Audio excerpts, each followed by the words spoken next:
begin with, I welcome all of you for coming here, attending this session. This is 15th session of Feminist Friday, and we are proud of the fact that we are able to hold this space for the last 15 weeks.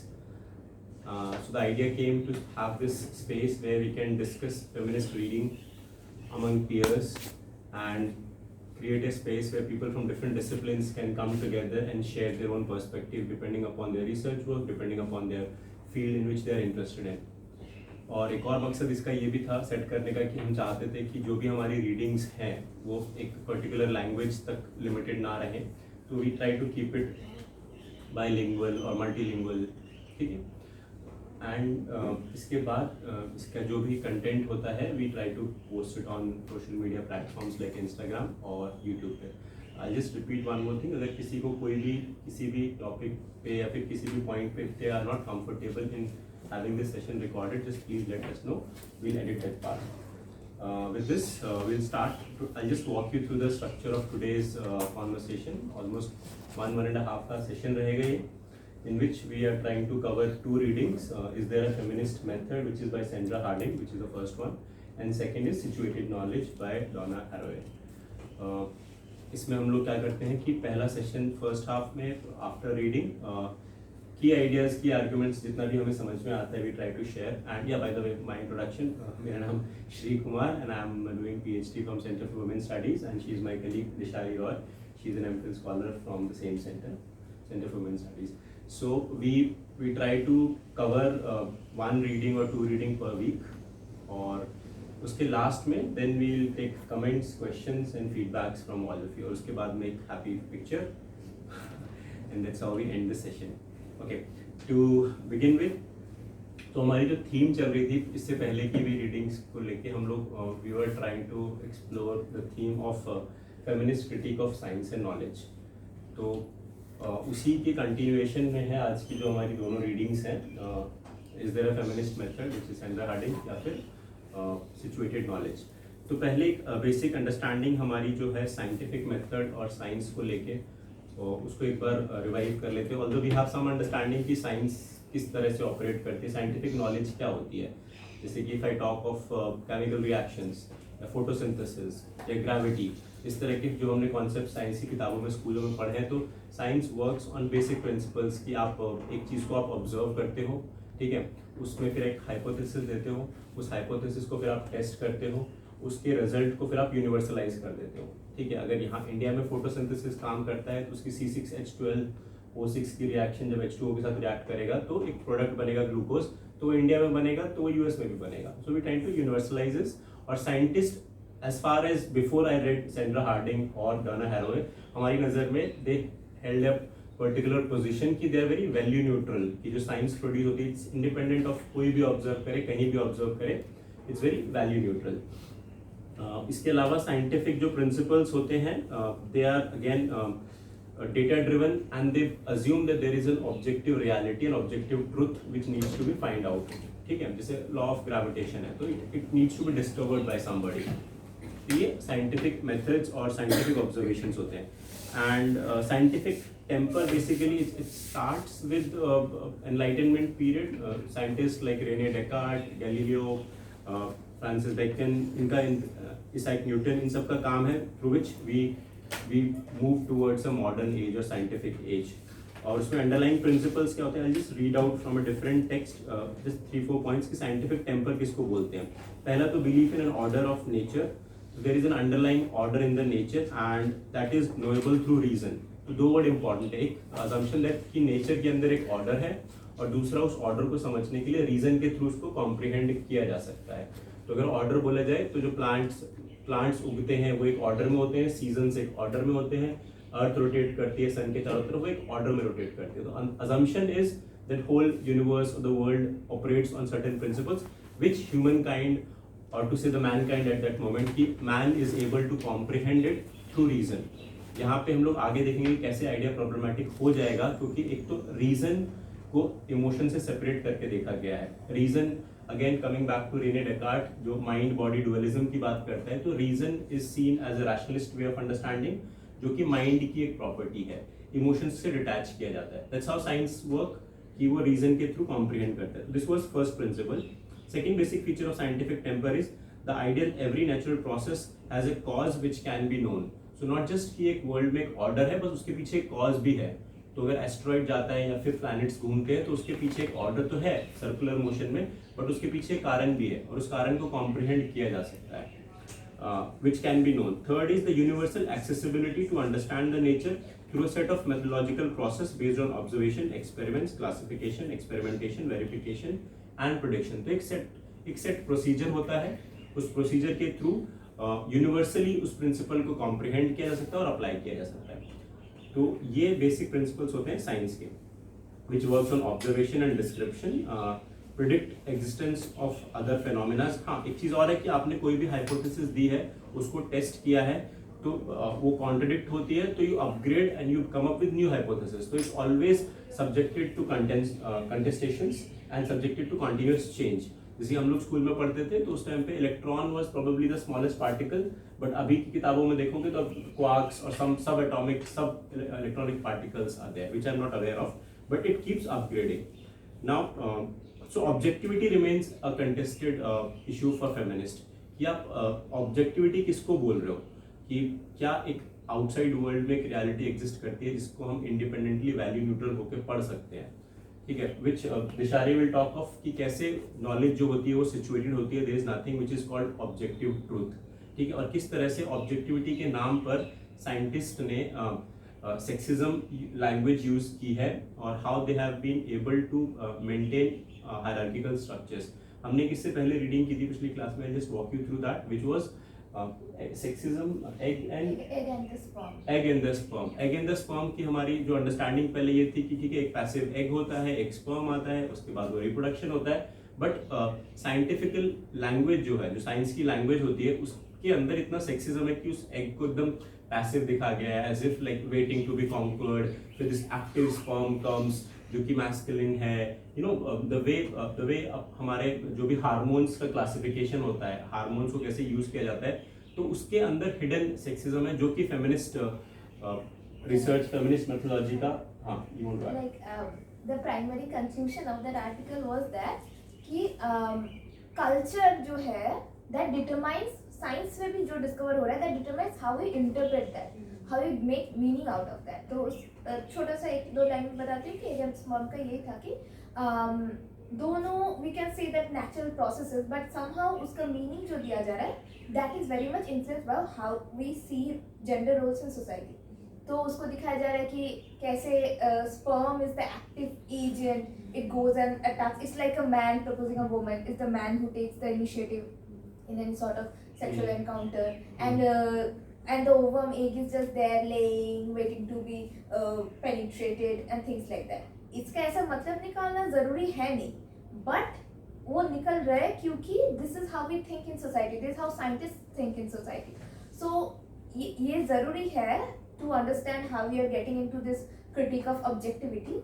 तो उसको बताया जा रहा है ऐसे कि science is objective, science is beyond society and all, बस इस ऑब्जेक्टिव नॉलेज एक स्पर्म जैसा है, हम तो वैसे ही बताए जा रहे हैं, लेकिन which is not the truth. If we actually dig deeper, we will find that actually the way we understand science, way view science is very much influenced by how the society works, and that's why it's necessary to critique objectivity, the idea of objectivity, which we are going to do. Yeah, thank you for adding that.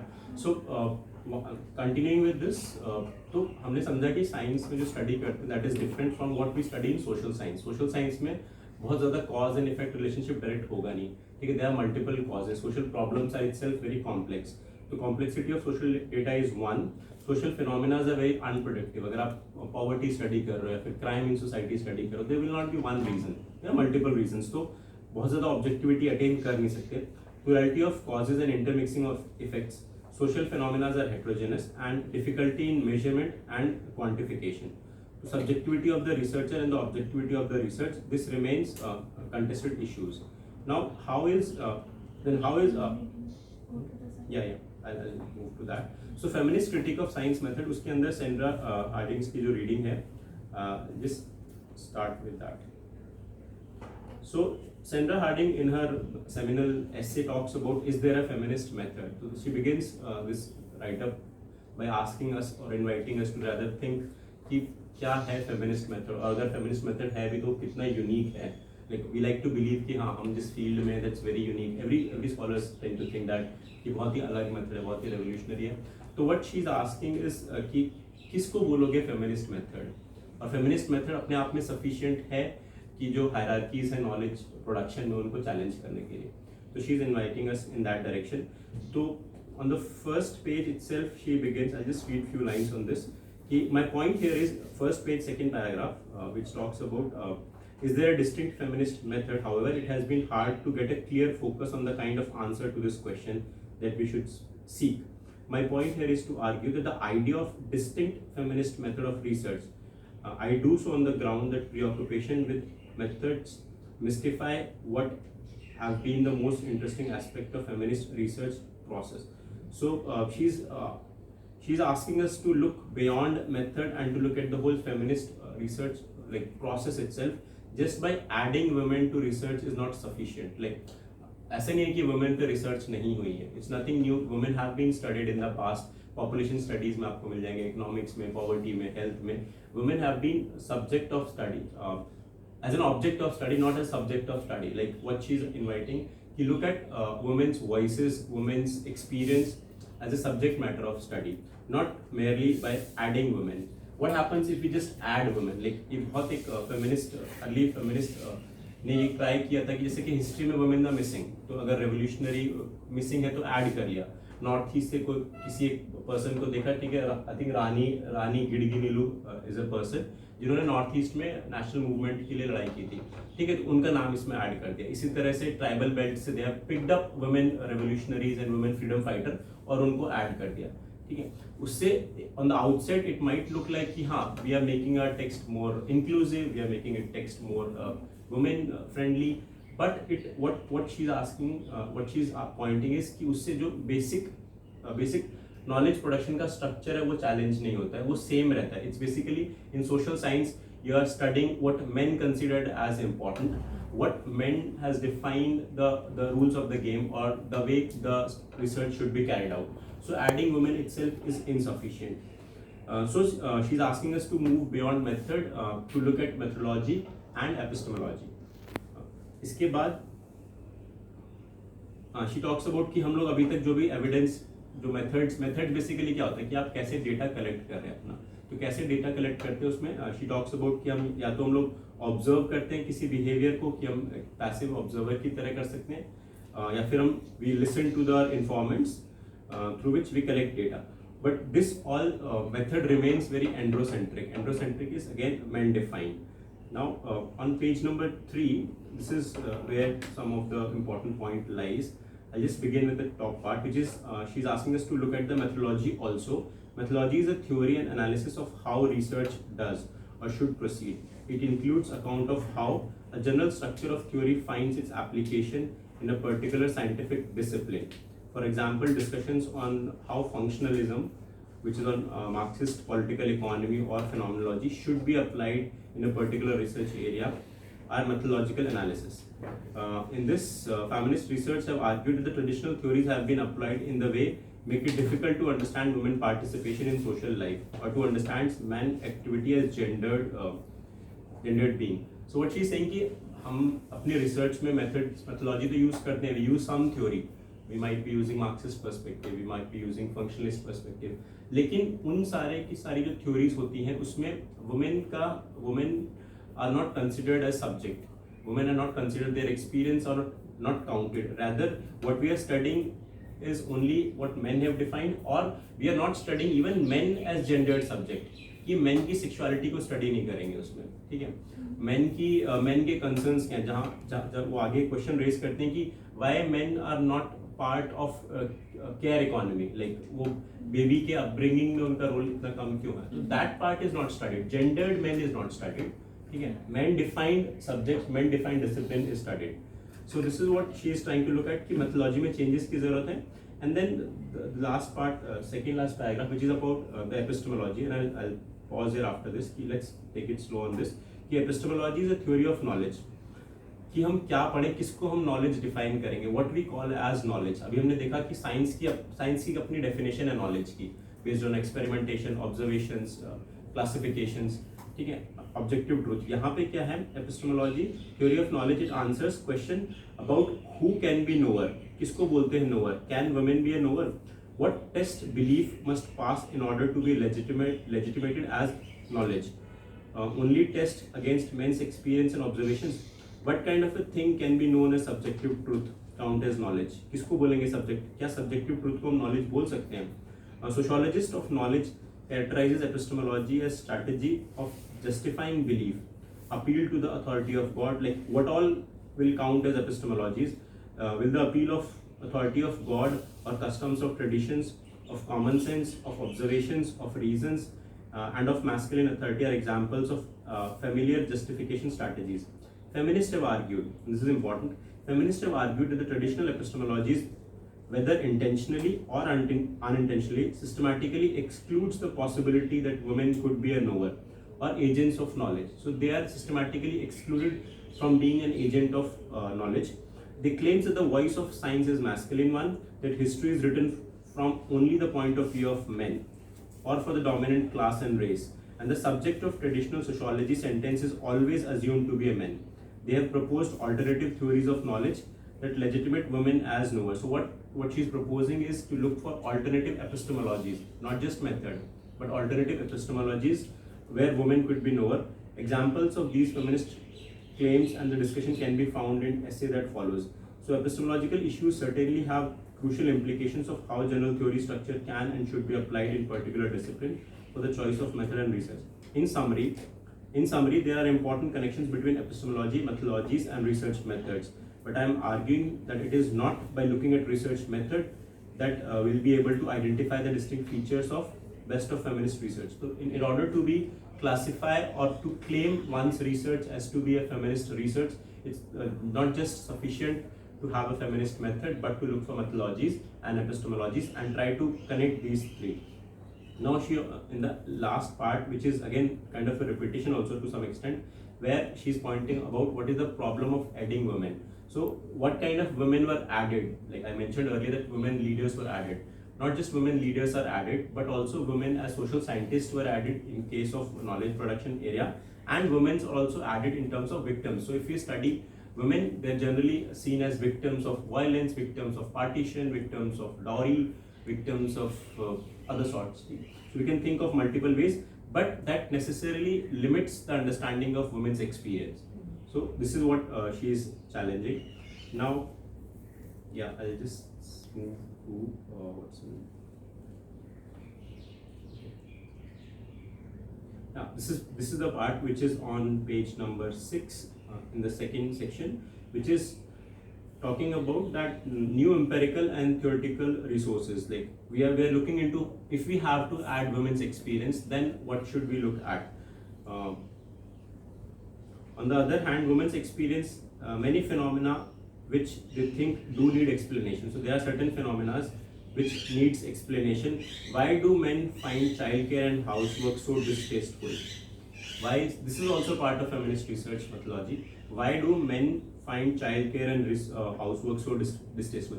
अगर कोई आदमी अगर बच्चों को पाल भी रहा है तो उसकी कितनी मतलब एक उसके समाज में उसके आसपास शायद से खुद के पेरेंट्स उसकी बेइज्जती कर लेते हैं कि किस तरह का मर्द है, ठीक है, ये तो औरत का काम है, तो उसको स्टडी नहीं किया जाता.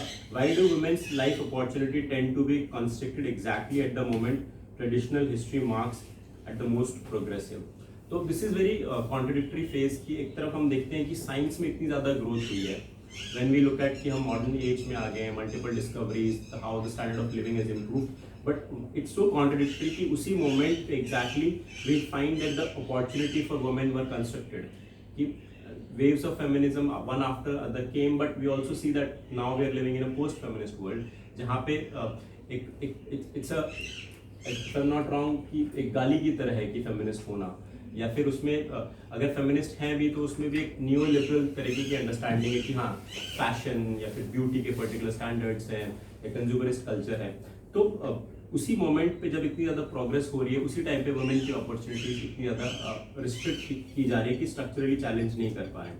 और भी बहुत सारे टॉपिक्स हैं जिनके ऊपर वो हाईलाइट करती है, जैसे कि why is it hard to detect black women's ideals of womanhood in the studies of black families, why is men's sexuality so driven, so defined in terms of power. इस तरह के कुछ issues उन्होंने raise किए हैं. If you are looking into research, तो इन area में देखा जा सकता है. These are areas of future research. The traditional philosophy, and this is the last section. The traditional philosophy of science argues that the origin of scientific problem or hypothesis is irrelevant to the goodness of the result of the research. तो science की हमने बात की थी कि ठीक है, if you are studying nuclear physics, तो एक न्यूक्लियर फ्यूजन होता है, एक न्यूक्लियर फिजन होता है, ठीक है. Scientist study in terms of neutrality कि we are not, it's not good और बैड रिसर्च, जस्ट रिसर्च. उसका एप्लीकेशन पर डिपेंड करता है आप उसको कैसे करोगे. तो साइंटिस्ट कहीं ना कहीं उस रिस्पॉन्सिबिलिटी से एब्डिक्ट करते हैं अपने आप को, ठीक है. न्यूक्लियर बॉम्ब बनाया, न्यूक्लियर बॉम्ब से इतनी सारी डेथ हुई या फिर पोल्यूशन हो रहा है, but there is no one particular scientist who is responsible for, there is no accountability, that's the right word, there is no accountability. तो रिसर्च की goodness is considered as irrelevant. तो value neutrality की बात करते हैं. इसी तरह से साइंस जो होता है, it's also considered as decontextualize, कि अपने कॉन्टेक्स्ट से बिल्कुल एकदम different. There is no logic that these the context of the discoveries through though many have tried to find one, instead it is the context of the justification. मतलब उनको एक तरह से context से अलग करके देखा जाता है, उसको segregate करके देखा जाता है. One distinct feature of feminist research is that it generates a problematic from the perspective of women's experience. It also uses these experience as a significant indicator of the reality against which hypotheses are tested. Recognition of the importance of using women experience as a resource of social analysis obviously has implications for social structures of education, laboratory, general, learned societies, funding agencies, indeed for social life in general. So if we start considering women's experience as a source of social analysis, so this is how the structures will be impacted, including your education and funding agencies and other things. It also needs to be stressed that it is women who should be expected to be able to reveal for its first time that what women's experiences are. In terms of first, we have to also consider there is no general one category of what women is or what women are. So we have to look into the diversities within the women experience. At the same time, giving validity, I'm not sure validity is the right word, but listening to the voices and authenticity of the experience needs to be considered if we are looking into feminist research.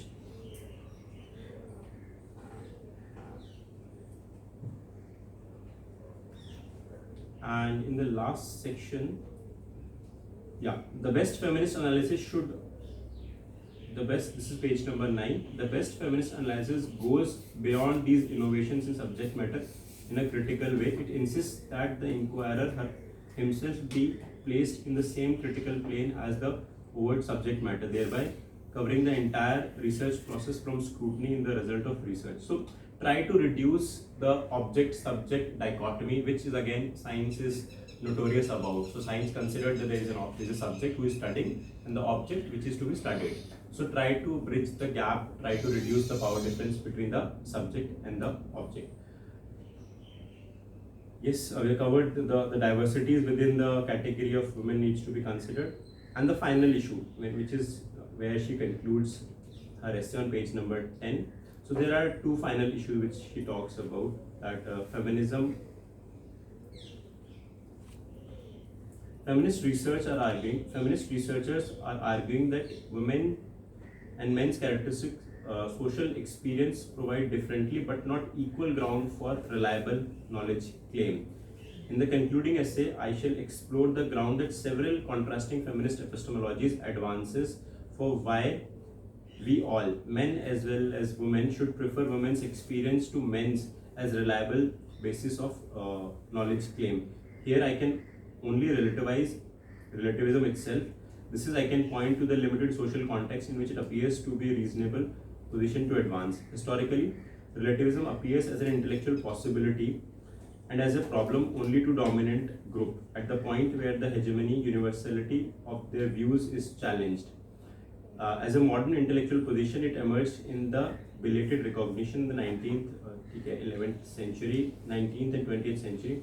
Perhaps the preferred Western belief might not be the only reasonable one. The point here is that relativism is not a problem originating in or justifiable in terms of women's experience or feminist agenda. It is fundamentally a sexist response that attempts to preserve the legitimacy of androcentric claims in the face of contrary evidence. So I'll just break it down. At least I'll share what my understanding is. The question here is about relativism and challenging the legitimacy of androcentric knowledge production. So on one hand, we see that all our knowledge, whether it's scientific knowledge or most of the social science knowledge, is androcentric. Now, the question comes, if we start considering women experiences or men experiences or men claiming to be sharing women's experiences, now this might lead us to a position of relativism. Relativism in the sense कि which will be considered as most authentic knowledge. किसको बोलेंगे कि ये जो knowledge है, if there is no objective truth, if there is no objective knowledge, तो हर कोई अपने स्टैंड पॉइंट से अलग अलग नॉलेज प्रोड्यूस कर रहा है, तो किसको कंसिडर करेंगे कि विच इज मोर ऑथेंटिक या किसको ज़्यादा वेटेज दी जाए. सो दैट इज और अगर इसको रिलेटिविज्म बोल के कि ठीक है सबका अपना एक नॉर्मल भी डिबेट में हम ये लोग टर्म सुनते हैं ना कि ठीक है आपका अपना व्यू मेरा अपना व्यू तो बहस खत्म. ऐसे नहीं होता है कि this creates this moral again relativism की वजह से you are just running away from the discussion. ठीक है, तो वो यहाँ पे नहीं करना है. This is where Harding is saying कि रिलेटिविज्म का आर्ग्यूमेंट से क्या होता है, जो ऑलरेडी पावर स्ट्रक्चर में है ना वो उसको एडवांटेज मिल जाती है. So it's kind of runs away from the challenging of the legitimacy of androcentric power structures. तो सबके पास रिलेटिविज्म का मतलब इक्वल नहीं है. रिलेटिविज्म का मतलब है जो ऑलरेडी अनइक्वल हायरार्की स्ट्रक्चर है उसमें जो जितना नीचे है, जो जितना ऑप्रेस्ड है, जिसका स्टैंड पॉइंट जितना सप्रेस्ड है, उस पॉइंट ऑफ व्यू से जो नॉलेज मिलेगी वो ज्यादा ऑथेंटिक है as compared to somebody who is already situated on the top.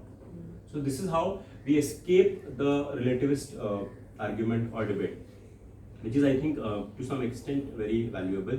यहाँ पे एक और क्वेश्चन है, this is very personal question also, कि इसमें पूछा गया कि can men do feminist research, कि बिकॉज हमारे पास तो एक्सपीरियंसेस है नहीं तो how can we write about something on women. Similar parallels भी ड्रॉ किए गए. क्या एक upper caste person can talk of lower caste person, और क्या एक बूर्जुआ कैन टॉक और write about you know proletariats.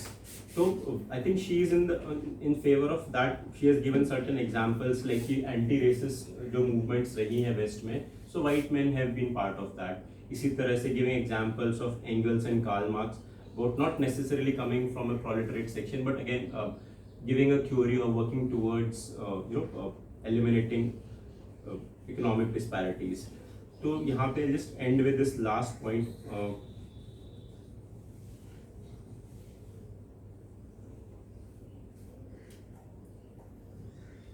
Are women's experience used as a testifier of adequacy of problems, concept, hypothesis, research, design? No, this is covered. Yeah. Moreover, significant contribution of other emancipation, others. Other is again in italics. So the significant contribution of the others. Others means the person or the person who is not falling into the category of the identity which is defined. अगर उसमें से कोई group के बाहर भी है, they have a significant contribution in terms of emancipating movements have been made like by thinkers who have not themselves been member of the group to be emancipated, like Marx and Engels were not members of proletariats.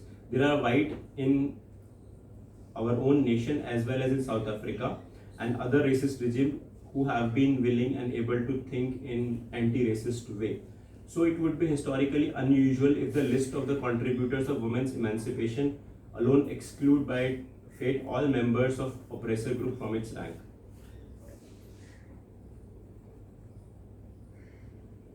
So, I mean, just to conclude, of course, it is important to discourage men from thinking that they can take over the feminist research the way they do everything else, which becomes significant in public world. So there is a risk. It's not like it's a risky place from somebody talking from privilege about other sections. So there is a risk to be taken care of. My own preference is to argue that the designation feminist can apply to men who satisfy whatever standard women must satisfy to earn the label. So there are certain criteria, which is what she has defined. What will count as a feminist research is, it's not like a man or a woman doing it. Like if you're able to meet the criteria, which is methodologically, method-wise and epistemologically, so then your research will count as a feminist research, not on the person who is doing it. To maximally increase our understanding, research must satisfy 3 criteria discussed earlier. The issue here is not so much of one's claim, right, to claim a label, as it is for the prerequisite of producing less partial and distorted descriptions, explanations, and understandings. So yeah, with this, I'll give the space to Vishari. Discuss, sir. Any comments if you have? Yeah, I think we can pause here and discuss. So can keep recording. Is it okay if I don't want to be on camera, like my voice? Just let it be. So yeah, thank you for that lecture. It was great. So my question really is about like feminist epistemology and methodology, but it's more practical. In that when we try to do feminist research, a lot of the times I've only done one research really, and I've had like 3-4 months to do it. It was not like an in-depth research, but I was studying women in diplomacy with a focus on their lived experience. And what I went in with it, my idea behind it was it was Donna Haraway's situated knowledge, but also I wanted to apply feminist methodology while studying it. And what I found when I was so my questions were like, do you face any discrimination in terms of like the post you're assigned? Are you not given hard postings versus soft postings? Are you taken legitimately in the workspace, etc., etc.? And then about like household chores, stuff like that. But what I found, and this was hard for me as a researcher, how do I present this? What I found was I could only interview 8 women. And out of 8, I believe 5 of them, I mean, keeping in mind that they are like aligned with the state, a lot of things they could not share with me as a researcher, like I'm just a student. But how do I say this? If I ask them questions, they will not, like if I'm like, oh, is there a distinction between hard postings and soft postings? And do men get hard postings? They'll be like, no, it's very equal. If we want a posting, like we're not allowed postings in say Iran or Afghanistan, but that's for our own safety. And we're not allowed to go into these rescue missions, but it's because we're more at risk. Yeah. So I get, if I interviewed 8 people, 5 of them took this stance. There were 3 who were like, why? When American diplomats can go into rescue missions in Iran, women diplomats, why can't we? When America makes it a point to post women diplomats in Afghanistan, why can't we? So then as a researcher, like honestly, most of them were like, this is for my own safety, I'm fine with it. I don't want hard post, or like, and then I had to kind of like, obviously in feminist methodology says this, right? Like it's not yes or no answers. You can ask them, treat them as participants. And then after I sort of been like, oh, but another respondent said this and this was her experience. And they're like, yeah, when I think about it, sometimes, all the men go together and sometimes I can't find my interlocutors in like so-and-so countries. So then it became hard for me because they were not taking a stance where like they very much believed that this was for their protection. And I can't come in there and be like my own thing, no, you're wrong. Like, because they're not. Like I have to take their experience as valid, right? So then I found it hard as a researcher when I was presenting that to sort of, I don't know, because I don't know, because so how do we contend with that when we take women as subjects? And I mean, everybody's a product of socialization, right? Like if I were to interview men, I'm sure they would say some bullshit as well. But my point being, how do we as researchers sort of, we know what we're trying to get, and my intuitive feeling is that the others were more accurate in their understanding, and that's so biased. That's my own bias coming in, right? Like those people, the ones who answered this way, they had read, they were from like political science backgrounds, those kind of things. So then it was hard for me to like, how do I be honest while also like trying to present the most real image? But then I can't know the real image. Yeah, exactly. So how do we contend with that? When we're trying to do feminist research. Very good question and very apt question, because even today we're discussing it with a professor, you're not there. Yes, so you get, like I don't have much to add, there's no real image how to, but like a professor was saying today, there will always be comments and data that is not with our side of what idea we have about research. Like say if you want to learn something about women, but we have to interview the men, we know men will be talking nonsense. Their words will make sense. But we still should be doing it. But what's in our hands, what's within our power is that we have the editorial capacity of producing the work, and it is within us to critically engage with it. We cannot dismiss it. So like those women who you are saying ki they are saying nahi koi difference nahi hai, but in our hearts as gender, because we have studied so deeply about gender feminism, we know that there's something missing, but we cannot completely dismiss that. But as researchers, we can engage with it.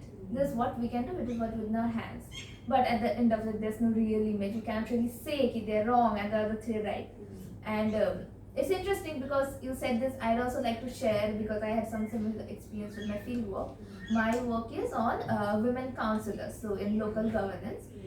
So usme bhi how they engage with their and what are the conflicts, how they negotiate with the sphere of their home because of their political work. So similar way, but yours is an international level, mine is a very local level. But my point is how it's similar is that I have interviewed 8 people.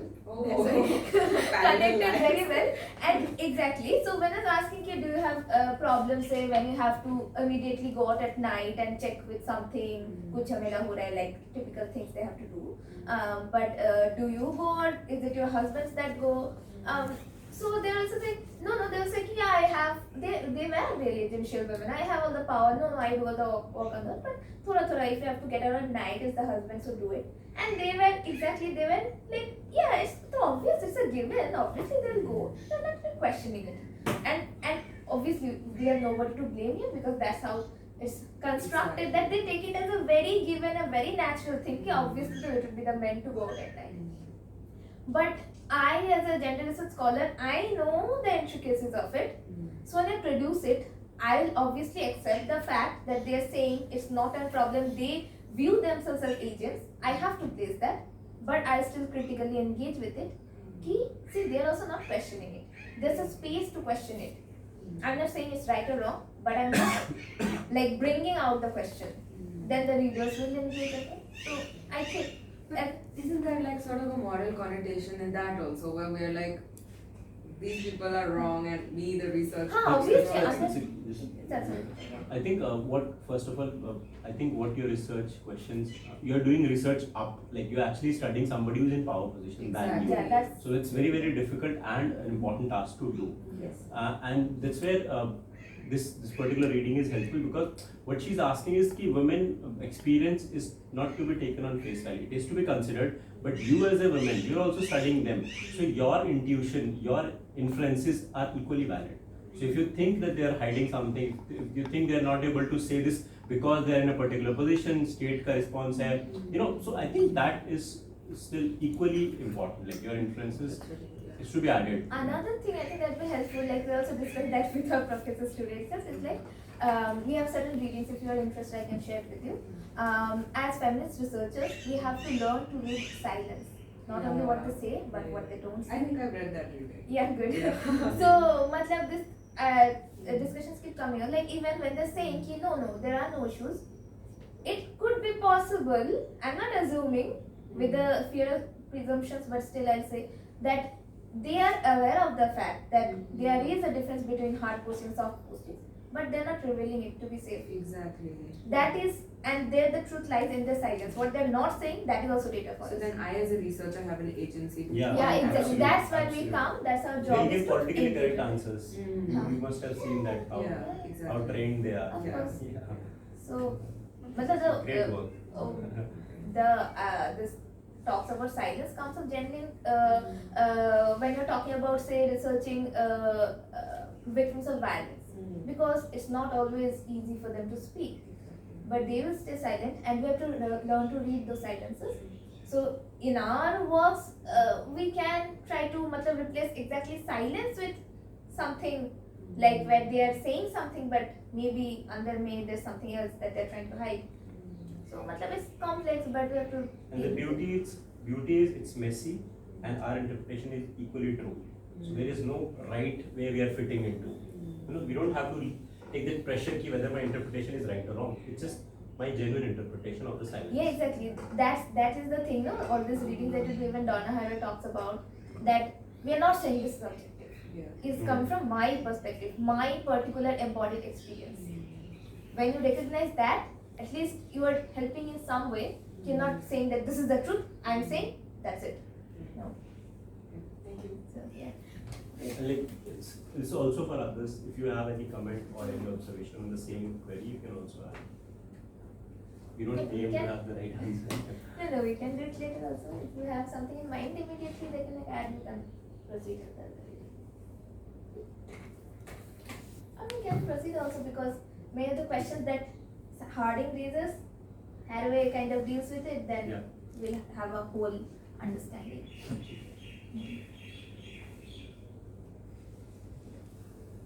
So, like I was saying, in the last session we're reading again the sperm and how culture determines how we learn knowledge and all. So, in a very direct way, Haraway comes in. She like picks up where those ideas that we left up there, that how what we've come to learn as objective knowledge is actually quite questionable. So she begins with the argument. She says about what social construction is saying, and she keeps on saying कि ऐसा तो already बात कर चुके हैं, feminists engage कर चुके हैं कि this is bias science, is non-bias science, this bias in science, and objectivity is we should what do you say? We should challenge this idea of objectivity. But what we have to first understand is Haraway is not really cancelling objectivity, but she's reclaiming it. So she's giving what we should understand as feminist objectivity. So she says that so all this what construction is saying कि जो scientists बोलते हैं कि what you're giving is objective knowledge. They talk about beautiful parables of objectivity and how scientific knowledge is produced, it's objective. But in reality, it's actually quite the opposite. The actual way the scientific knowledge is produced is anything but objective. And the problem arises because the people who are actually in science, maybe somewhere know that, but who follows all this apparent objective knowledges are people who are not in science. They are the ones ideally following them. So, so feminist authors are questioning that they try to deconstruct the truth claims of science and beyond just showing bias. So that's how feminist theories are also moving. So this is all of this is just what other authors have said, the ideas that have been roaming around in feminism and all. So now it will come ki Haraway khud what her theory is, what she's giving. So in order to understand that, she uses, so first of all, this is a complicated reading because she brings in a lot of things that are only understandable in American context. Even I don't get it, but I'll try getting in some primary points which will help us get the core idea of it. So pehla to she uses this understanding of vision and how we see the world, and matlab she's using it to understand how this objective knowledge works, and she gives the idea of the God trick.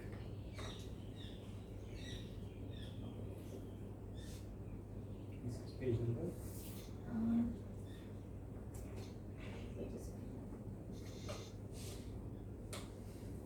The persistence of vision 581 is in the reading itself, page 8. तो उसमें से actually हैवर का खुद का जो argument है शुरू होता है. So God trick is what she keeps using this term. It's like it's a conquering gaze from nowhere. It's like God seeing from above, and it's as if no one is actually seeing. God का idea को है, God actually में कोई है नहीं. You cannot place God anywhere. Her understanding, normal social understanding of God only. So that's why she uses the God trick. So here God का जो vision है, it places a marking on all the bodies that the God is wearing, while himself staying away from it. The God himself is unmarked. The God himself is not represented. I'll read it out because I find this important. I and like to insist on the embodied nature of all vision. So any kind of vision in reality, it is embodied. There is a body, which objective knowledge tries to get away with, pretends that it is not, but actually it's embodied. And so within the sensory system that has been used to signify a leap out of the marked body and into a conquering gaze from nowhere. This is the God tree.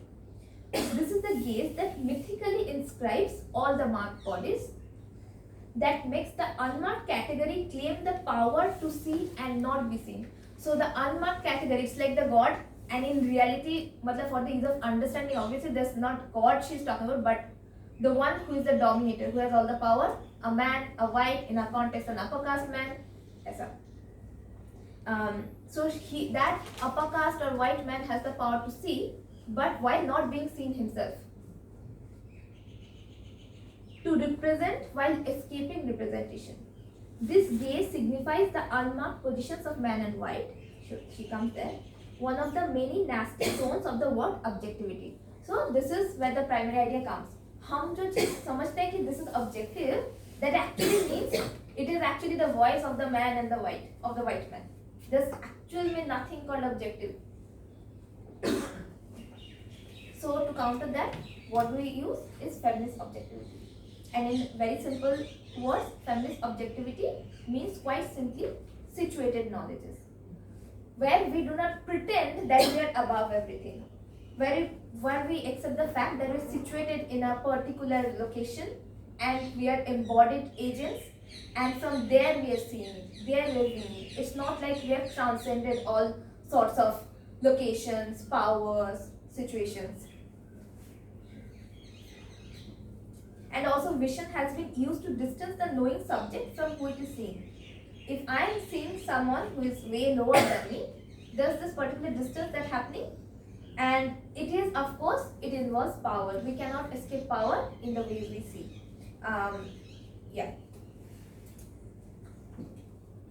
So feminist objectivity is about situated knowledge and specific embodiment, not something that transcends all locations. It's about partial perspective and limited location. This is where she's emphasizing that perspective is not something that's beyond everything, but it is the partial perspective that we have to accept. That's the way we look at it.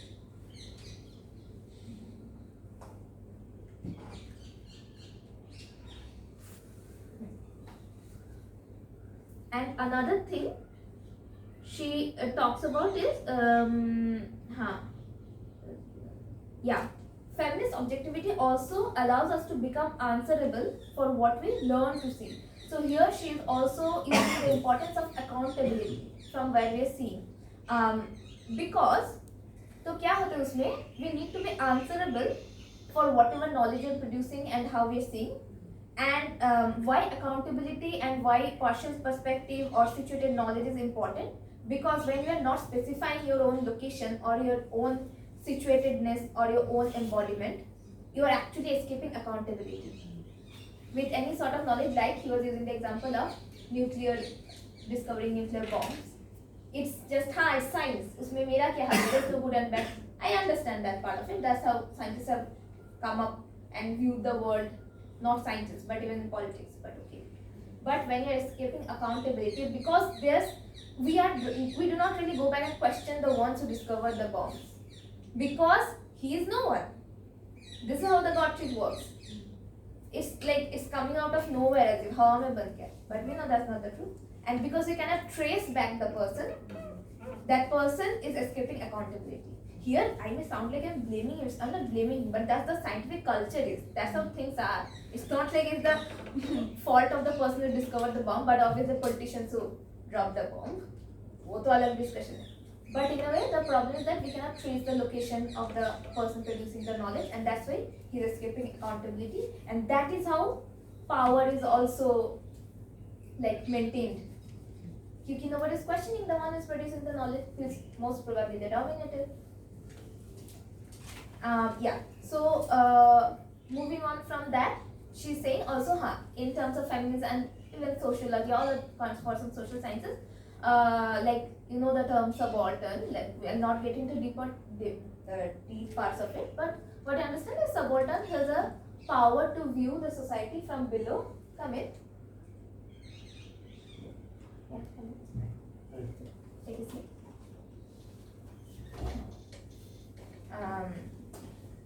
Yeah. So bottom has the power to view society from the below and see the intricacies of the society and the flaws of the society in a better way than someone who is in power. Because power and so knowledge is primarily constructed by the ones who are in power. So how any knowledge based on Indian society is actually made by upper caste people. Basic example. But how the caste system actually works, any day, any given day, a low caste person would be in a better position to understand how the caste system works, which upper caste people just would not understand, would not know. So they do not have the power to apparent objective knowledge. So she's saying that feminism does attempt to give grounds to the subjugated, and vision is indeed better from below. She accepts that, but it's not without problem. She's not being uncritical about it. We should do it. We should allow people to do it, but still do it critically. I'll get rid of part. Yeah, I'll read out this part because it's important. It's in page 583, last paragraph. So many currents in feminism attempt to theorize grounds for trusting, especially the vantage point of the subjugated, so like people in the below. There is good reason to believe vision is better from below the brilliant space platforms of the powerful. Building on the suspicion, this essay is an argument for situated and embodied knowledges and an argument against various forms of unlocatable and so irresponsible knowledge claims. So why knowledge from below is important? Because at least you can trace the position. So if a Dalit person is talking about caste system, at least there's an accountability ki, yeah, this is coming from a Dalit position. But normal knowledge, which we take for granted, this is the truth, is taken from the knowledge of the power. Another very useful example of it, say of the many festivals that we celebrate in India, I would say most famous ones and most natural ones are considered are Hindu festivals. But when we question that, when we get away from that and come to celebrate festivals of other religions, it's like becomes, okay, you are celebrating this religion. It becomes a thing. But Hindu festivals are like normal ones. We do not go and point out, ki acha, ye kuch ho raha hai, ghatna hi nahi hai. That can be one example. But what she's saying is even subjective standpoint are not innocent positions. Yet they're better because they give a critical view of the present knowledge systems. And also how she's critiquing this point I find very important. So this idea of also, another argument that makes rounds in feminism is how we can, like he says, how can a man study women and any other forms of power differential, say can an upper caste study low caste people, how can do it.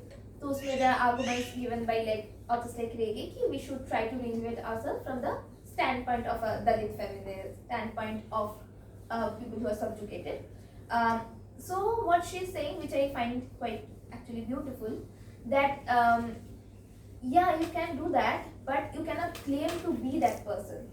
You can talk about the person, you can study, like she's giving you examples of non-living things to make us understand. Like if you're studying cell, you still cannot go and be a cell. So it is a part to see, but being here is problematic. Being. So we have to question that.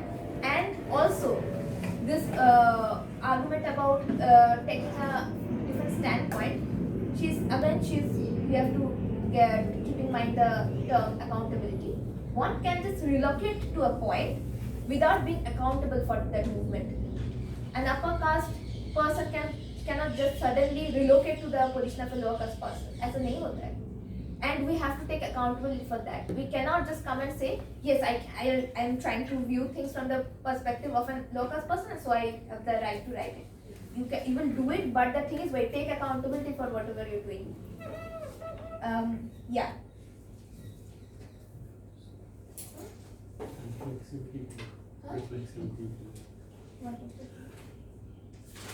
Just making it short हाँ, notes. हाँ, Okay. हाँ. Just to be coming to the point of situated knowledge and accountability, one more concept, I mean, most of you might be aware of the reflexivity. So when we are doing a research, it's just that it's considered more ethical to be aware of one's location in terms of caste, class, gender, race, and privileges, and keep an account of it in the research. So you explicitly mention, okay, this is what my location is, because from that particular location we are viewing the problem which we are studying. So that makes our research both partial and more ethical. You can add. Okay, so come back to what I was saying. So this idea of self and self-subjectivity. So in order to whatever knowledge you're producing. So what she's asking is that she's asking us to relocate नहीं कर सकते ऐसे. We cannot just be someone else, be in someone else's shoes. We understand. But what she's asking, what we can do is we can break open the idea of self. So this is a new thing. I found that quite valuable. I say, which there should not be a strict, rigid self. She says that the self is split and contradictory, and that split and contradictory self is what can interrogate knowledge. Subjectivity is multi-dimensional, that she says, and by splitting, she is saying that splitting self is actually, the self is also made up of many partialities. There are many sides, like subjectivity multi-dimensional, उसी बात का ये extension है. There are many sides of what self is made up of many little stitched holes. It is a stitched hole. It's not like ऐसा नहीं कि self एक ही entity बन जाता है. Imagine of it as a stitched parts of many things and a cloth together.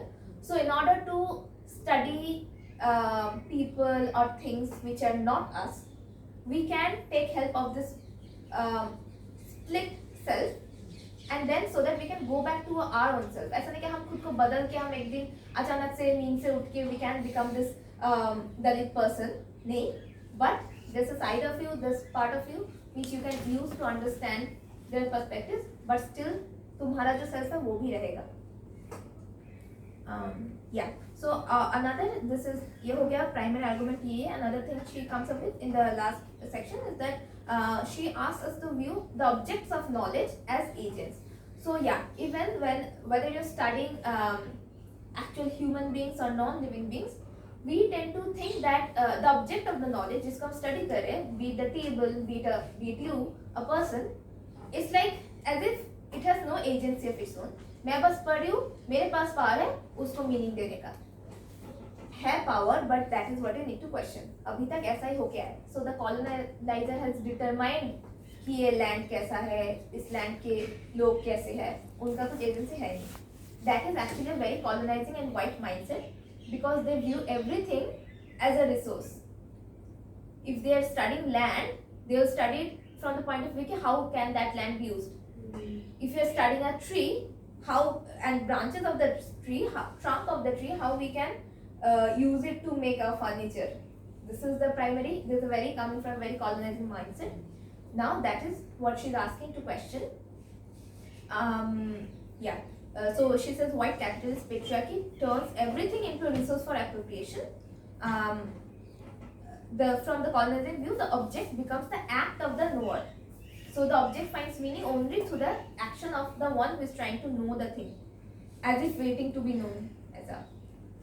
And इसका बहुत सारे example देते हैं कि for example, nature becomes the raw material of culture, and sex becomes the act of gender. Sex is like a biological truth that is waiting to be discovered as a social gender. It's complicated, but I'd like you to think onto it. It's actually a very important point.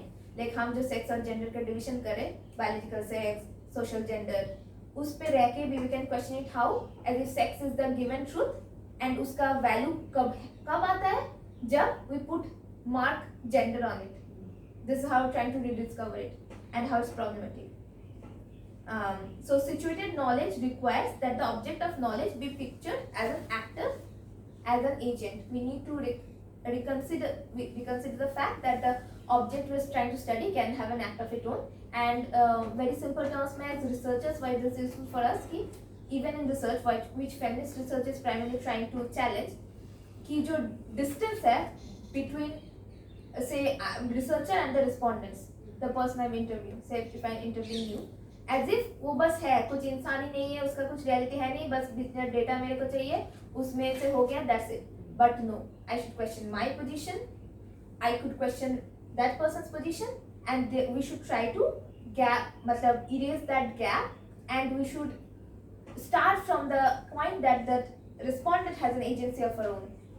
So even so, for them down to ask, कि हाँ, we will critically engage with it, we will say, but even the fact that she's saying, she's choosing to say कि there's no discrimination, that says a lot. She has an agency to say that, and we should understand, like respect is a very term, I not use the term respect, but we should take that into account also in a researcher, that she's choosing to, maybe we can assume despite knowing that there's difference, she's choosing to say that there's no difference, there's no discrimination. So you give them agencies. Yeah, we should just not keep just someone like as object of my knowledge कि हाँ वो जो बोलेंगे उसको ले लेंगे, ऐसा नहीं, but they have an agency of their own, and this is for everything, because we are talking about science.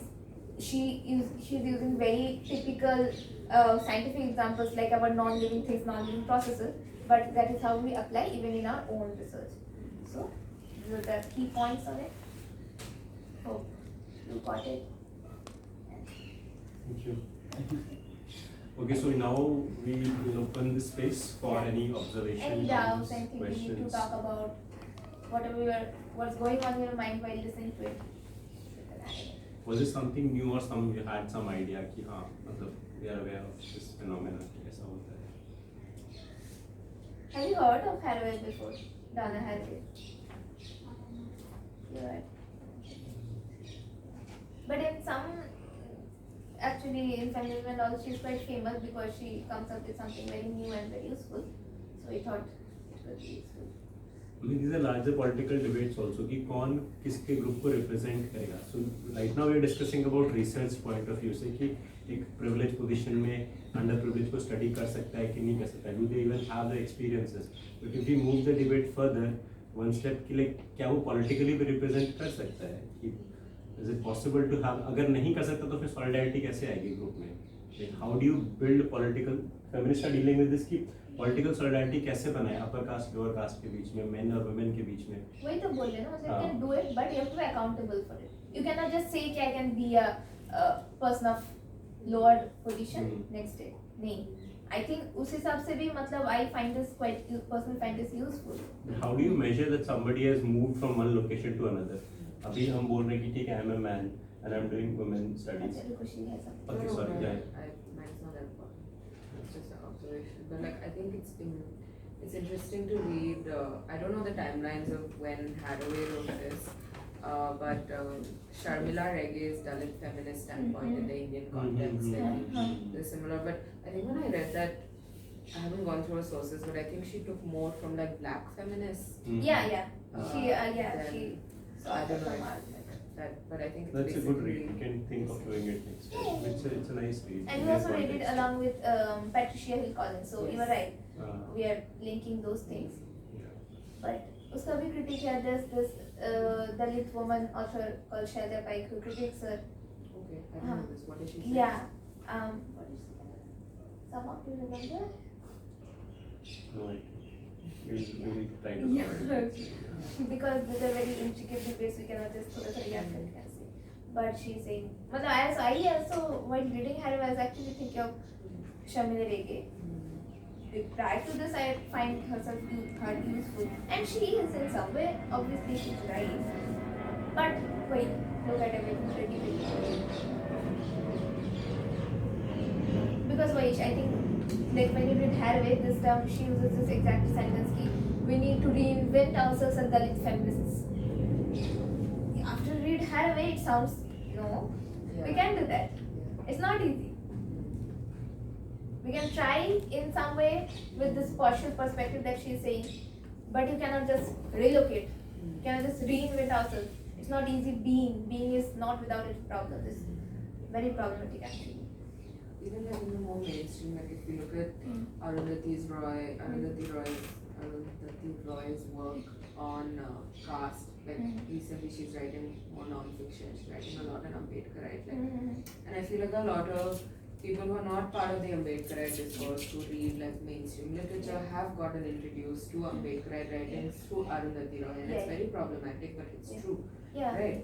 So like how do we read her work? And I think I attended a talk in my undergrad where she was actually from JNU actually, I forgot her name, but she came to my college and she was giving a talk about how do we read works that are written by people in privileged positions about the non-privileged, and she said, read it, take it as legitimate, but I mean, read it, but remember that this is an upper caste perspective. Exactly. Not like cancel it entirely, but do it with a view. Critically, read it critically. Yeah, that's useful. क्योंकि हाँ, that's why reading all these texts are important, you know, क्योंकि mainstream में जो arguments होता रहते हैं ना social media पे, क्या is either cancel it or accept it. It's not binary. Feminism tries to get out of those binaries only, ना. Like ऐसे just नहीं बोल सकते right wrong, नहीं. Just understand and critically engage with it. In regards to what women studies, in particular about research, women research, feminist research methodology, I think we can invoke a lot of what Ellen Sigzu also talks about women writing for themselves, and like, so something along the same line. I think Haraway or like Harding is also trying to continue. What name did you say? Ellen Sigzu. Can you just elaborate on It's her laugh or Medusa. Laugh of Medusa.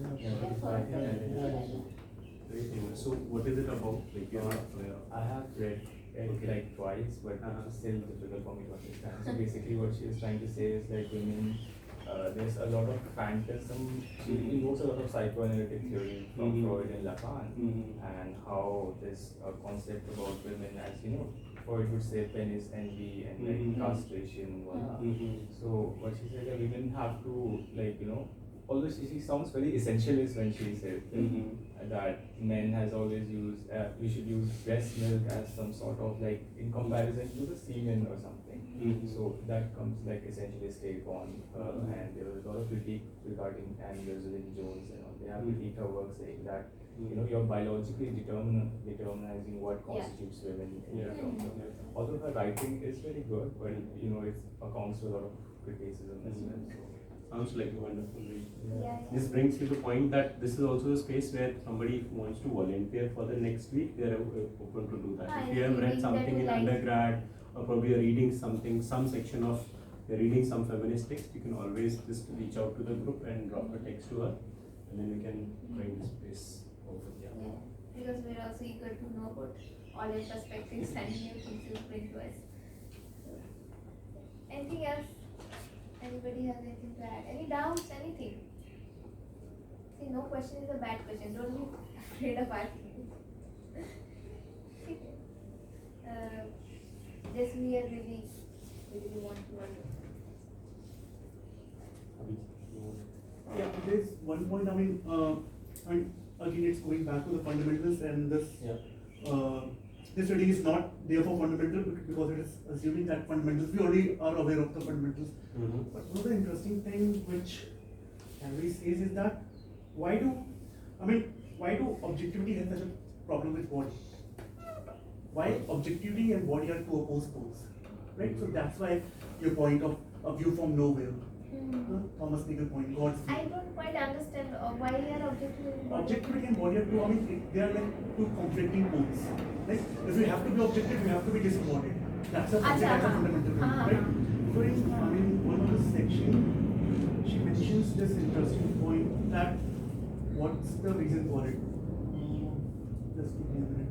Like objective knowledge can only be produced from someone who is not embodied. No, why do people who are so obsessed with objectivity have a problem with body? Achha. That's a point. It's on page number. Just give me a minute.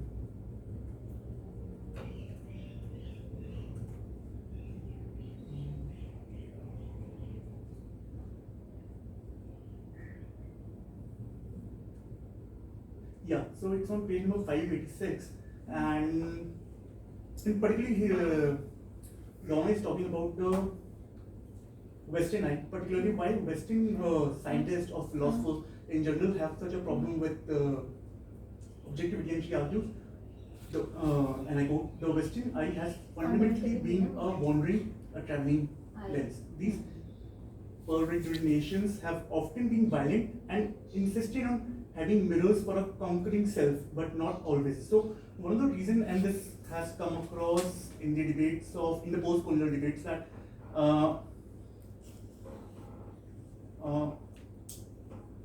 so particularly what she's arguing here, that's my interpretation, and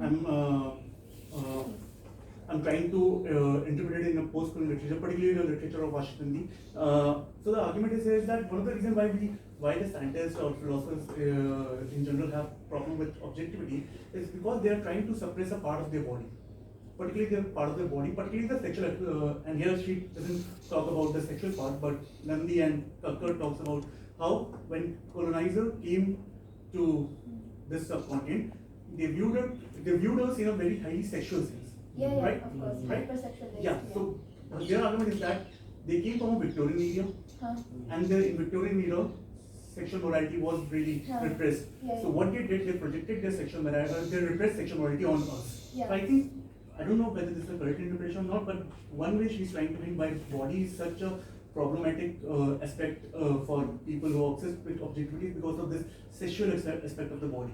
Yeah. That's one point, and Is it sexuality kind of distracts you from objectivity? Like the common understanding is like if you are emotional, you are sexually active, because mind is considered very focused, Yeah. not involved into sexuality. So you can see things objectively. But if you bring sexuality, is it kind of a distraction? I mean, that's a normal. That's a normal, like common sense thing. Like if That's I'm very trying to simple. concentrate, Simple understanding. it's simple understanding, but it is a fair understanding. I mean, in our lived experience, that's how we see sexuality, right? Yeah. I think she's referring to that. Yeah, all of the points that we said to him, so I have nothing new to add. But this was Interesting point. yeah. Yeah, that's one we could think of it. Like, thanks for adding that. We could not even think of it. Because our body becomes very prominent in a way. Right, I get it. Like the hyper-sexualized body of the colonized becomes very prominent. Yeah. But the one colonizer who is pleasing the vision on the colonized body, Exactly. he himself has no body. He Yeah. himself has no sexual body. कुछ भी बोलो body नहीं है. Exactly. And that becomes problematic. That Yeah. becomes the God treatment. Yeah.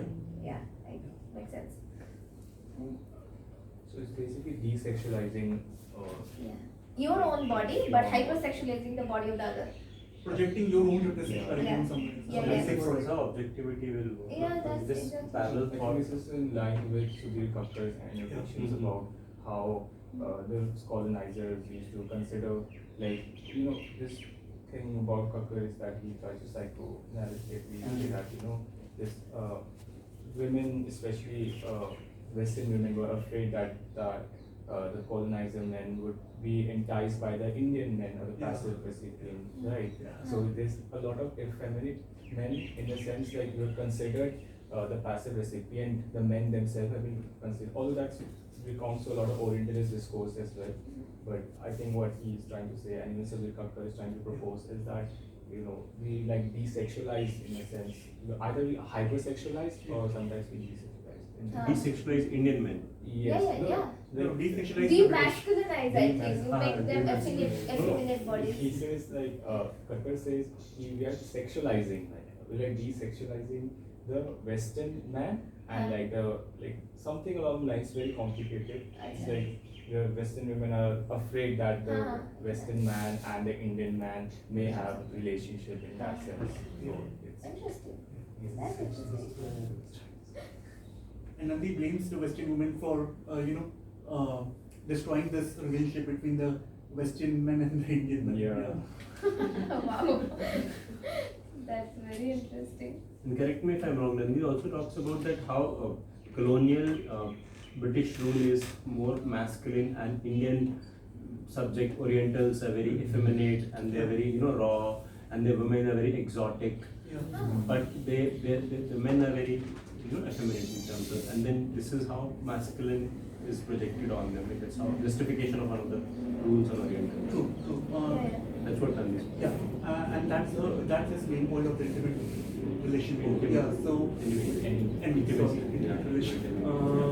so one of the main argument of Nandi is that what you said, that this whole obsession of particularly men in general and Indian men after post-colonial, that's his argument, and I don't agree with it because it's again, okay, let me just complete the argument. So his argument is that this whole concept of sexual potency, like to be a man, I have to be sexually potent, I have to prove my masculinity. He argues that it comes because of this colonialism. That's one point. But the problem with this argument is that, again, the problem with whole post-colonialism theory is that, again, black and white or pure and pure kind of dichotomy, that if we were like Indian men didn't had any kind of sexual problems or they were not. I mean, we have to look for the question like why sexual potency was never an issue for Indian men. That question Nandi doesn't ask, right? Why it was not a problem.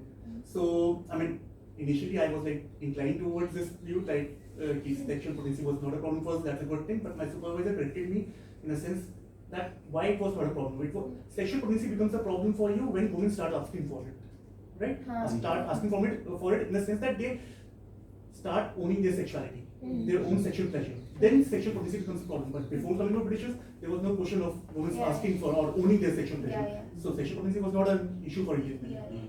He corrected me. I was also going in this direction of Indian men being very innocent and all that thing. So that is like one problem. Good point. Anything? Anyone we can take the conversation forward? Yeah, he has a point. I'm Suba.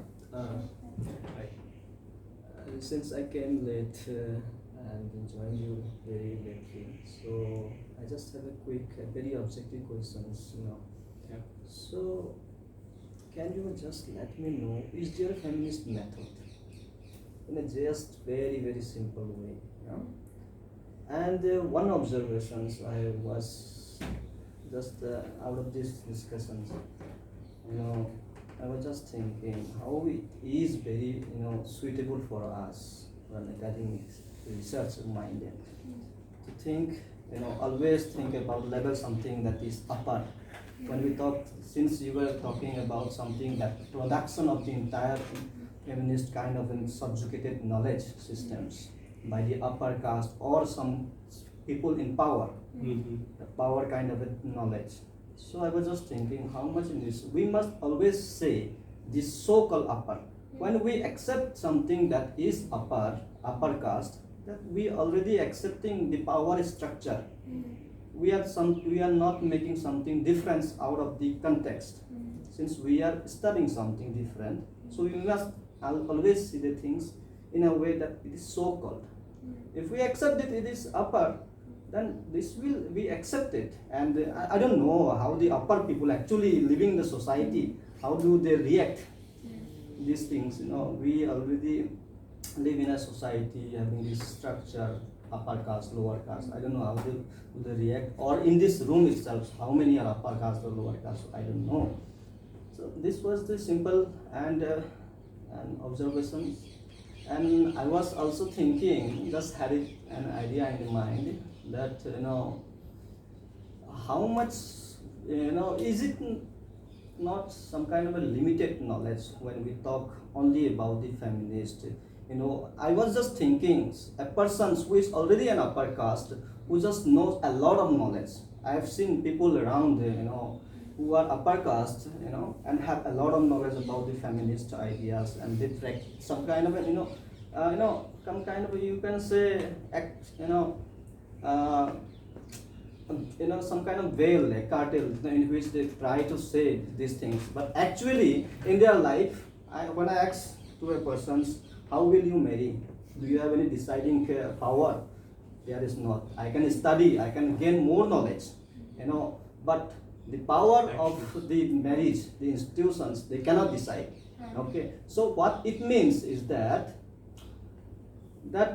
you can have the knowledge, the bunch of knowledge, you can produce knowledge, but you are still there at the same point where you started, and you will continue to that point. So it seems really limited in that context, the knowledge. And actually those people who don't have knowledge are born in subcaste or undercaste. I will say, in that frame. So those peoples are already in the practice of that feminism. I would say this is an observation. Yeah. So let's come up with Just the to first summarize, question. just to summarize this point, is it okay to summarize? So I think if I've understood correctly, first point you asked was, is there a feminist method? Which method you will call a feminist method? Second was your observation about if you're using the word caste, so should we use so-called upper caste? So if you're using the term, how are the two different? Naming somebody as upper caste or calling it so-called upper caste, so that you think we are challenging the structure here. And the third one was your observation on person who might be in a privileged position, having all the knowledge and yet following the same in the personal life or in terms of action, not implementing the same knowledge, right? So is this your three observations? Okay. So which one won't you? No, you just have to. Those Open for the were the okay, observations. This Just is the, one. Yeah. just the the straightforward question was that only. That's, Since I very- came late and just Yeah, a yeah. few That's okay. quick mentions. Still, you have a very valid point and very Yeah. important conversation we can have from it also. About the thing about calling upper caste, lower caste, it's true. It is very problematic. I also realize that. But at the end of the day, we are stuck within a certain kind of language. Even when you're studying, we are using a certain kind of colonial language that we haven't been able to get out of. तो लेकिन हम लोग so called upper caste use करेंगे या फिर upper caste use करेंगे, तो दोनों में से, because I just want to learn this, if I have used the word upper caste or so called upper caste, कौन सा ज़्यादा we are open to change if or language actually also, तो कौन सा ज़्यादा sensitive है caste issue को लेके? I have no idea. Another जो अभी एक idea आ रहा है अभी ऊपर के कि there's another term for it which sounds useful is they suggest that we should use the terms oppressor caste and oppressed caste, where you're recognizing that one is the oppressor, another is the oppressed. It's not upper lower, but yeah, that's a good idea. But at the end of the day, like you know what we're trying to see, right? At the end of the day, they are sitting at the top. Colonizers, colonizer and colonized. Like we have within our language incorporate the words colonizer and colonized, but we're recognizing the act of colonization. So that way, I guess oppressor and oppressed are useful. You're right. Just Yeah. sorry for the interventions. I was just trying to secure a point that why we should not try to forget that mark or that kind of an interventions of doing research, some kind of an upper caste or some kind of a things which always make, try kind of sustaining the power structure, the structure of such knowledge. We should always, as you said, and I appreciate that, oppressed, or depressed, subjugated, some kind of a things. When we talk about the always, this white, black, some kind of a things, I think we are not actually trying to alter these situations, not trying to alter the situation, but in a way trying to indulge ourselves in the systems. Therefore, what I am trying to say is that a researcher always try to come up above this given context, above the power structure, above beyond sustaining that power structure, because this will the generations has been there has been lot of books. So ultimately this come up with a consciousness in our mind psychoanalytically. So this kind of a practice of knowledge and consciousness sustains, and in a way we adopt these things that some kind of a power structure, these things, this is West is best, some kind of a white is best, some kind of a mentality we develop, consciousness.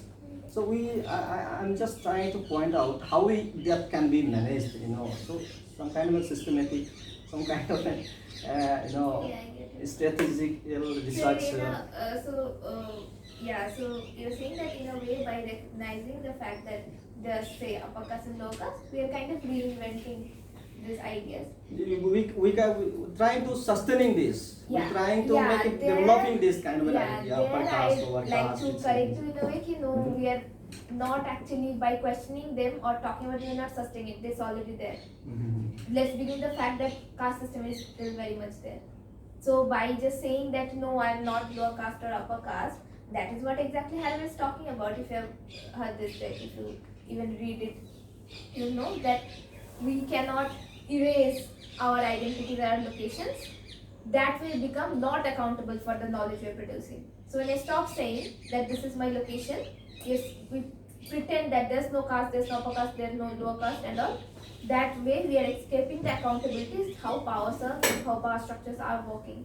So no, that we cannot do. That is actually not going to help. Just by recognizing the power structures, it's not like we are reinventing them, but we're recognizing them. That's a start. Obviously, just by recognizing, it's not like we are going to erase it in a day, but recognition is the start. That we realize, we accept the fact, we take accountability of the fact that caste system exists, black and racism exists, and then later, obviously, just saying black and white is not going to erase the power relations, but that's the beginning. Researching on it is the beginning, it's not the end of it. So that way, yeah, I understand your concern. We obviously should ask you. Well, it's primarily upon decoding the knowledge. Yeah, right. Like how you said, some people who have so much knowledge, but हाँ वो term use करके ही हम अपनी privilege को acknowledge कर रहे हैं. हाँ. Yeah, that अगर is वो very नहीं much करेंगे right. तो then it will sanitize it, then it will make it equal, which is the problematic. मतलब हम उस अपनी कास्ट को, जिसकी जो भी कास्ट है उस कास्ट को acknowledge कर रहे हैं, अपनी social location को acknowledge कर रहे हैं, उसके through उसको challenge कर रहे हैं. The truth is we are not equal. It's not an ideal world. What you're saying would actually be very helpful and useful had it been an ideal world, but it's no, it's like it's not. So power inequalities do exist. So that's why we need to recognize it first. That's I must have come earlier. I think people have. Then you can always. That's a very valid point. Like the point Yeah. is a so-called. So this is a very much debatable, Yeah. This is, things, how it's going on and how we are going, we researchers cannot merely describe Yeah. or merely recognize what it is. It is also, the purpose of research is also to alter betterness. Absolutely. Some kind of betterness. And we may be wrong in this. Our current understanding might not be correct in this, but yeah. No, that's fine. So in social science, everything is correct. But we look for this terminology. Change of, if there is a requiring change in terminology, we should be open and accept it. That's what I'm thinking. Yeah, Part of that it. must be. I Yeah. will just point that. And Important. decodedness is yeah. very much important. Language plays an important role. Yeah. I also think like the fact that you said about how like people can acquire knowledge and still be casteist and racist in their personal life. I think it's like, I think it's a very important thing to point out, especially because like when we learn like papers on gender, when we do this like as a woman from the Northeast, I'm learning from like an upper caste woman about gender. I'm learning, and she can prophesize all she wants, but I've talked to her and I know what she's like, right? So it's a frustrating situation that you have to be in, where you're like, wow, you're so well versed with this, and you're still so annoying.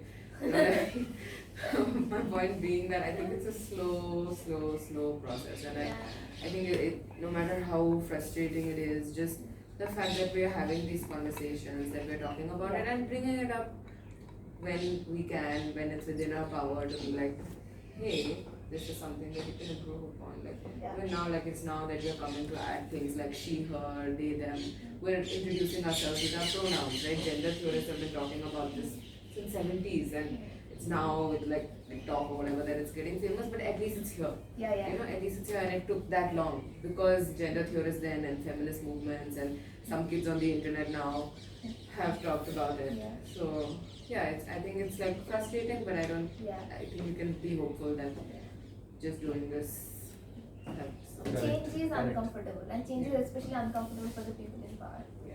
So And one of the Definitely, participants said the other day that it's in this same session that it's just that the fight of feminism is against the people whom we love the most. So it's this family के साथ action में लाना, It's not easy. even if theoretically you accept it, it's the most challenging part. Yeah, but change is permanent. We Yeah. can accept it. Yeah. And let me Yeah, please. later please. once more. Since this is very much appreciable, this kind of a talk, this kind of a things, and I appreciate the achievements, the overall achievements by the feminist activists of this entire feminist movement. However, at this moment, I'm just thinking that feminist, in a way, now the trend is of decoding. Now the trend is of unlearning. So whatever it is that most of the feminist thinkings, the traditional particularly, where they learn feminist. Today's feminist is about the unlearning feminist. There have to be some kind of an opposites against the trend, some kind of a new alternative trends. Yeah, that you're is very going right to about that. Yeah. create. That is, Yeah. I just wanted to keep No, that. no, that's a very good point actually. Feminism is one such discourse which is built on criticism, self-criticism. Its critics itself the most. और Yes, criticism yes, इतना yes. नहीं करता है, honestly. Yeah. So, yeah, good point. And one Thank you, more. thank you. Can we come back to that? Is there a feminist method in short? Yeah, you. Is there a feminist method? Just pinpoint, no need to just describe There it is, there entirely. is, there is. There is a way of looking, I think. Like Feminist method, methodology and epistemology, what she is saying is not to segregate in terms of compartment, look method with connection with methodology and epistemology. So सिर्फ method feminist होगा तो इसका मतलब आप women को study कर रहे हो, जो कि पहले भी करते आए हैं लोग, लेकिन वुमेन को स्टडी करने के लिए फेमिनिस्ट मेथड हम उसको बोलेंगे जिसमें मेथोडोलॉजी और एपिस्टेमोलॉजी दोनों में वुमेन की वॉइसेस हैं. So if they are given agency, they are able to represent themselves. ठीक है, so then that methodology and that method used to reach to that point of creation knowledge is feminist method. Like there's not one strict So is way it, of. so does it has that means. It has. Yeah, there's no one strict way, which is not a very strict way. It's always we are beating it and changing it. But there are certain values and ideas that we. I haven't seen this paper. How long was this published? When was it published? This paper? Sandra writing one. Have it open? No, this was just a simple. 88. 88. So that is why that was the movement. So now some If kind you of want the radical papers, feminist kind of a things. That times this methodological work, this thing questions perhaps has got relevance. And it's not like new methods. हम लोग data collection और research के लिए नए Right. method design नहीं कर रहे हैं. Method social sciences से ही ले रहे हैं. Probably you will be doing interviews, probably doing FGDs. Method वही है, just being sensitive about methodologies and epistemology. Right. वो point है. Not just add, क्योंकि पहले क्या होता है सिर्फ add कर देते हैं women को, add कर दो. Adding is not sufficient. If you want to claim that कि ये feminist research है, adding won't help. आजकल तो women कौन है ये भी बड़ा मतलब चीज़ हो गया है. वो बात भी पहले सेशन से हो चुकी है. Alright, so with this, Yeah. we like to conclude. I think we have overshot the time, but thank you for having this wonderful discussion. And it was Thanks lovely for to have you here. If it's okay, we can have a picture and then we can end.